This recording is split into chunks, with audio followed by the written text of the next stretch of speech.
ओम शांति। 14 मई 2025 बाबा की महावाक्य। मीठे बच्चे, अभी तुम संगम पर हो।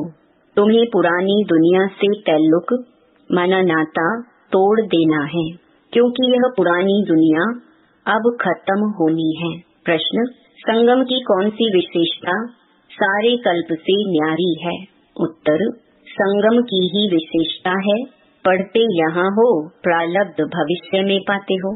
सारे कल्प में ऐसी पढ़ाई नहीं पढ़ाई जाती जिसकी प्रारब्ध दूसरे जन्म में मिले। अभी तुम बच्चे मृत्यु लोक में पढ़ रहे हो, अमर लोक के लिए, और कोई दूसरे जन्म के लिए पढ़ता नहीं। गीत। दूर देश का रहने वाला। ओम शांति। दूर देश का रहने वाला कौन? यह तो कोई भी जानते नहीं। क्या उनको अपना देश नहीं है? जो पराये देश में आए हैं वह अपने देश में नहीं आते हैं। यह रावण राज्य पराया देश है ना? क्या शिव बाबा अपने देश में नहीं आते हैं? अच्छा, रावण का परदेश कौन सा है और देश कौन सा है? शिव बाबा का अपना देश कौन सा है? पराया देश कौन सा है? फिर बाप आते हैं पराये देश में, तो उनका देश कौन सा है? अपने देश की स्थापना करने आते हैं, लेकिन क्या वह अपने देश में खुद आते हैं? ब्रैकेट्स में 1-2 ने सुनाया। अच्छा, इस पर सब विचार सागर मंथन करना। यह बहुत समझने की बात है। रावण का पराया देश बताना बहुत सहज है। राम राज्य में कभी रावण आता नहीं। बाप को रावण के देश में आना पड़ता है, क्योंकि रावण राज्य को चेंज करना होता है। यह है संगम युग। वह सतयुग में भी नहीं आते, कलयुग में भी नहीं आते, संगम युग पर आते हैं। तो यह राम का भी देश है, रावण का भी देश है। इस किनारे राम का, उस किनारे रावण का है। संगम है ना? अभी तुम बच्चे संगम पर हो, न इस तरफ न उस तरफ हो। अपने को संगम पर समझना चाहिए। हमारा उस तरफ ताल्लुक नहीं है। बुद्धि से पुरानी दुनिया से ताल्लुक तोड़ना पड़ता है। रहते तो यहाँ ही हैं, परंतु बुद्धि से जानते हैं यह पुरानी दुनिया ही खत्म होनी है। आत्मा कहती है, अभी मैं संगम पर हूँ। बाप आया हुआ है, उनको खिवैया भी कहते हैं। अभी हम जा रहे हैं। कैसे? योग से। योग के लिए भी ज्ञान है, ज्ञान के लिए भी ज्ञान है। योग के लिए समझाया जाता है, अपने को आत्मा समझो, फिर बाप को याद करो। यह भी ज्ञान है ना? ज्ञान अर्थात समझानी। बाप मत देने आए हैं, कहते हैं अपने को आत्मा समझो। आत्मा ही 84 जन्म लेती है। बाप बच्चों को ही विस्तार से बैठ समझाते हैं। अभी यह रावण राज्य खत्म होना है। यहाँ है कर्म बंधन, वहाँ है कर्म संबंध। बंधन दुख का नाम है, संबंध सुख का नाम है। अब कर्म बंधन को तोड़ना है। बुद्धि में है, हम इस समय ब्राह्मण संबंध में हैं, फिर दैवी संबंध में जाएंगे। ब्राह्मण संबंध का यह एक ही जन्म है, फिर 8 और 12 जन्म दैवी संबंध में होंगे। यह ज्ञान बुद्धि में है। इसलिए कलयुगी छीछी कर्म बंधन से जैसे ग्लानि करते हैं। इस दुनिया के कर्म बंधन में अभी रहना नहीं है। बुद्धि मिलती है। ये सब हैं आसुरी कर्म बंधन।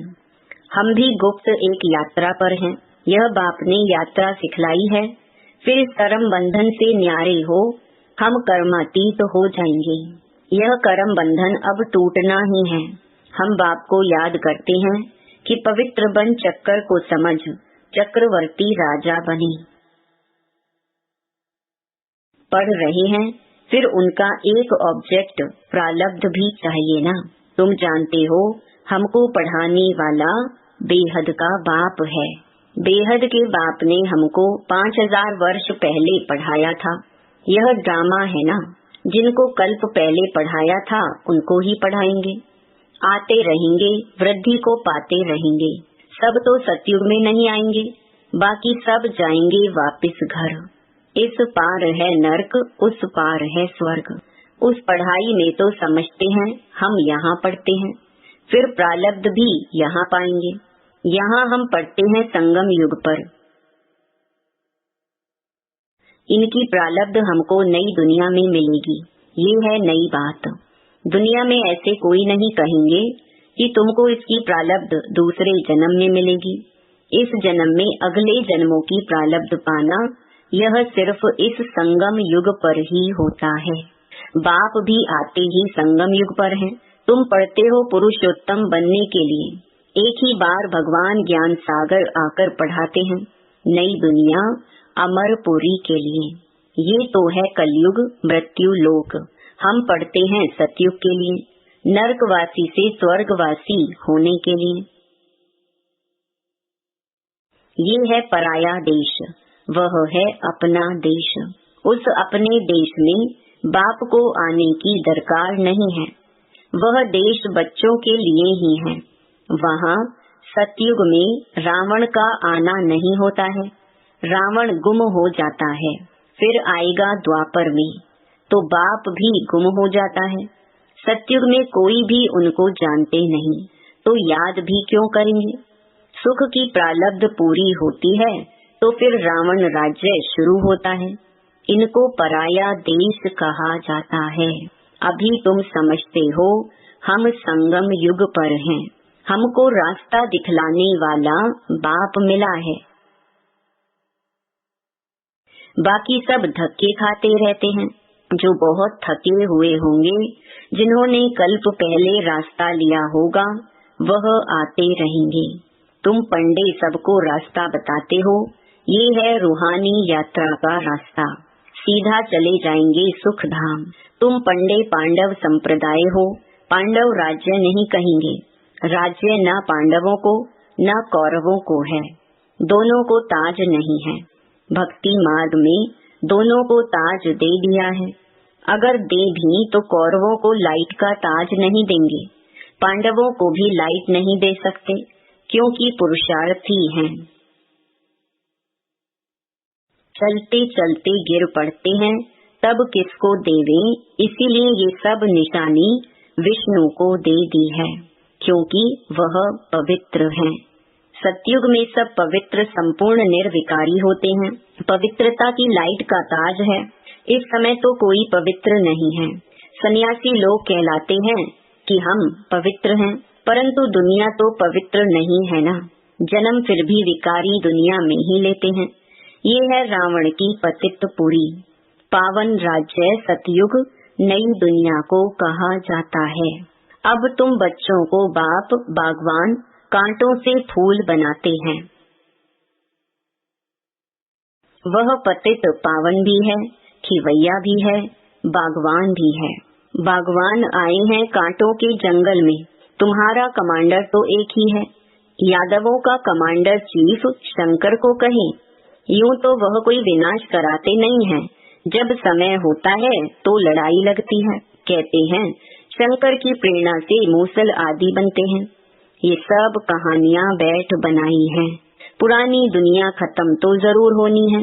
मकान पुराना होता है तो फिर गिर पड़ता है, मनुष्य मर जाते हैं। ये भी पुरानी दुनिया खत्म होनी है। ये सब दबकर मर जाएंगे।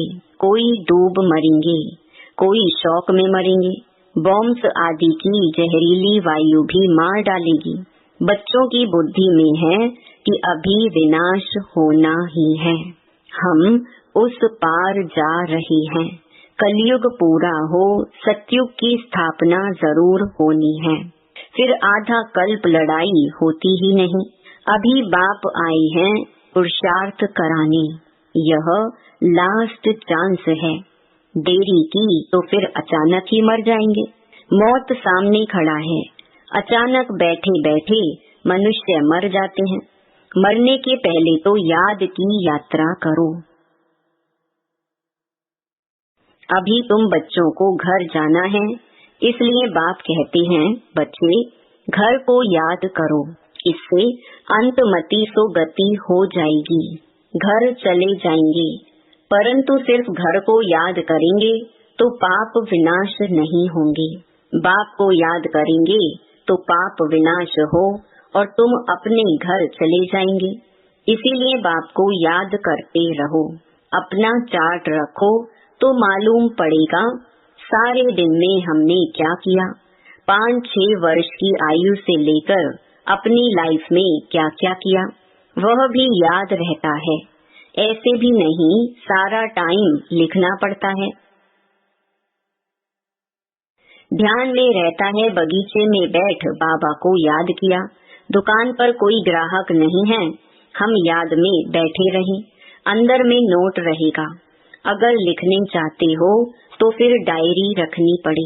मूल बात है ही यह, हम तमो प्रधान से सतो प्रधान कैसे बने, पवित्र दुनिया के मालिक कैसे बने, पतित से पावन कैसे बने।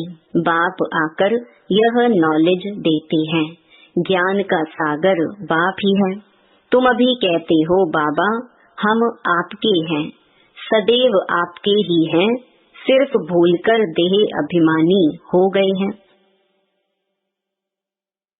अभी आपने बताया है तो हम फिर देही अभिमानी बनते हैं।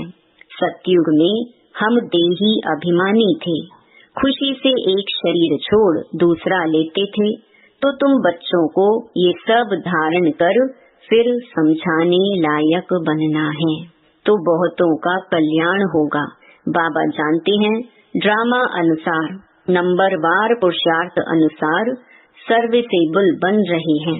अच्छा, किसको झाड़ आदि नहीं समझा सकते हो, भला यह तो सहज है ना।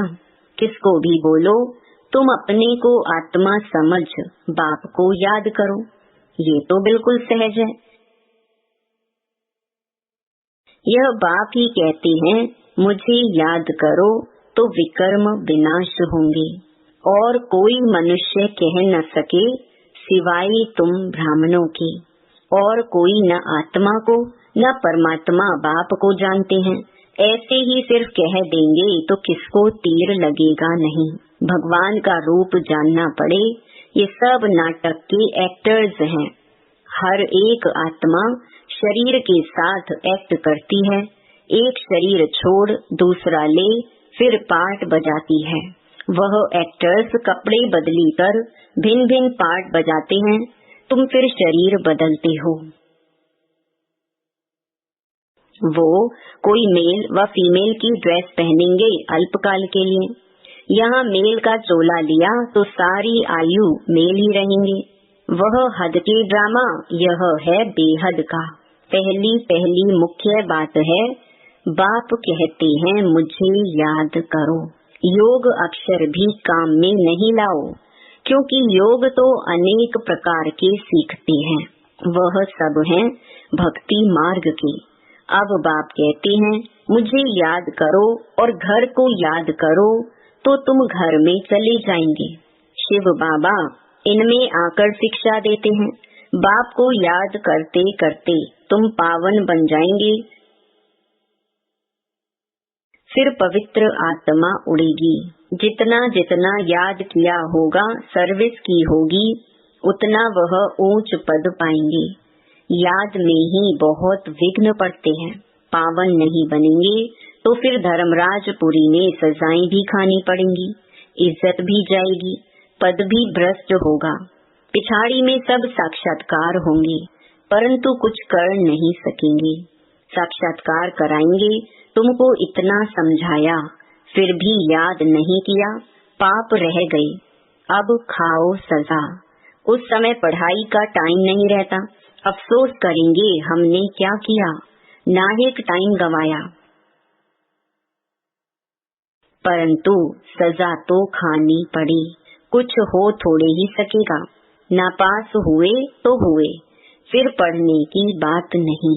उस पढ़ाई में तो नापास हो फिर पढ़ते हैं, यह तो पढ़ाई ही पूरी हो जाएगी। अंत समय में पश्चाताप ना करना पड़े, उसके लिए बाप राय देते हैं, बच्चे अच्छी रीति पढ़ लो, झरमुई झगमुई में अपना टाइम वेस्ट मत करो, नहीं तो बहुत पछताना पड़ेगा। माया बहुत उल्टे काम करा देती है। चोरी कभी नहीं की होगी, वह भी कराएगी। पीछे स्मृति आएगी, हमको तो माया ने धोखा दे दिया। पहले दिल में ख्याल आता है, फलानी चीज उठाऊं। बुद्धि तो मिली है, यह राइट है व रॉन्ग है। यह चीज उठाऊं तो रॉन्ग होगा, नहीं उठाएंगे तो राइट होगा। अब क्या करना है? पवित्र रहना तो अच्छा है ना। संग में आकर लूज नहीं होना चाहिए। हम भाई बहन हैं, फिर नाम रूप में क्यों फंसे? देह अभिमान में नहीं आना है, परंतु माया बड़ी जबरदस्त है। माया रॉन्ग काम कराने के संकल्प लाती है। बाप कहते हैं, तुमको रॉन्ग काम नहीं करना है। लड़ाई चलती है, फिर गिर पड़ते हैं, फिर राइट बुद्धि आती ही नहीं। हमको राइट काम करना है, अंधों की लाठी बनना है। अच्छे से अच्छा काम है यह। शरीर निर्वाह के लिए समय तो है, रात को नींद भी करनी है। आत्मा थक जाती है तो फिर सो जाती है, शरीर भी सो जाता है, तो शरीर निर्वाह के लिए, आराम करने के लिए टाइम तो है। बाकी समय मेरी सर्विस में लग जाओ। याद का चार्ट रखो। लिखते भी हैं, फिर चलते चलते फेल हो जाते हैं। बाप को याद नहीं करते, सर्विस नहीं करते, तो रॉन्ग काम होता रहता है। अच्छा, मीठे मीठे सिकिलधे बच्चों प्रति माता पिता बाप दादा का याद प्यार और गुड मॉर्निंग। रूहानी बाप की रूहानी बच्चों को नमस्ते। धारणा के लिए मुख्य सार। पहला, झरमुई झगमुई में अपना टाइम वेस्ट नहीं करना है। माया कोई भी उल्टा काम ना कराए, यह ध्यान रखना है। संगदोष में आकर कभी लूज नहीं होना है। देह अभिमान में आकर किसी के नाम रूप में नहीं फंसना है। दूसरा, घर की याद के साथ साथ बाप को भी याद करना है। याद के चार्ट की डायरी बनानी है, नोट करना है हमने सारे दिन में क्या क्या किया, कितना समय बाप की याद में रहे। वरदान, नम्रता रूपी कवच द्वारा व्यर्थ के रावण को जलाने वाले सच्चे स्नेही सहयोगी भव। कोई कितना भी आपके संगठन में कमी ढूंढने की कोशिश करे, लेकिन जरा भी संस्कार स्वभाव का टक्कर दिखाई ना दे। अगर कोई गाली भी दे, इंसल्ट भी करे, आप सेंट बन जाओ। अगर कोई रॉन्ग भी करता है तो आप राइट रहो। कोई टक्कर लेता है तो भी आप उसे स्नेह का पानी दो। यह क्यों, ऐसा क्यों, यह संकल्प करके आग पर तेल नहीं डालो। नम्रता का कवच पहनकर रहो। जहाँ नम्रता होगी वहाँ स्नेह और सहयोग भी अवश्य होगा। स्लोगन, मेरेपन की अनेक हद की भावनाएं एक मेरे बाबा में समा दो। अव्यक्त इशारे, रूहानी रॉयल्टी और प्योरिटी की पर्सनालिटी धारण करो। रूहानी रॉयल्टी का फाउंडेशन संपूर्ण पवित्रता है। तो अपने से पूछो कि रूहानी रॉयल्टी की झलक और फलक आपके रूप व चरित्र से हरेक को अनुभव होती है। नॉलेज के दर्पण में अपने को देखो कि मेरे चेहरे पर, चलन में वह रूहानी रॉयल्टी दिखाई देती है या साधारण चलन और चेहरा दिखाई देता है। अच्छा, ओम शांति।